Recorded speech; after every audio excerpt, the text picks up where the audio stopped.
நம்மோடு இருப்பாராக. கர்த்தர் என் மேய்ப்பராய் இருக்கிறார். என்னோடு சேர்ந்து நீங்களும் உங்களுக்கு தெரியும் இந்த வசனம் சொல்லுங்க. கர்த்தர் என் மேய்ப்பராய் இருக்கிறார். நான் தாட்சி அடையேன். அவர் என்னை புல்லுள்ள இடங்களில் மேய்த்து, அமர்ந்த தண்ணீர்கள் அண்டையிலே என்னைக் கொண்டு போய் விடுகிறார்.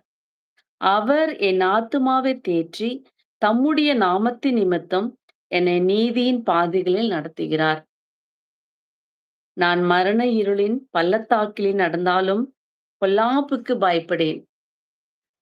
தேவரீர் என்னோடு கூட இருக்கிறீர். உமது கோலும் உமது தடியும் என்னை தேற்றும்.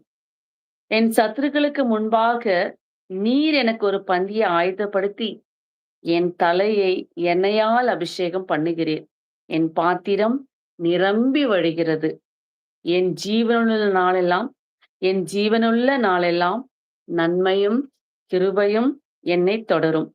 நான் கர்த்தருடைய வீட்டிலே நீடித்த நாட்களாய் நிலைத்திருப்பேன். ஆமேன். கர்த்தர் தாமே இந்த திருவசனங்களை ஆசீர்வதிப்பாராக. இந்த சங்கீதம் 23 நம்ம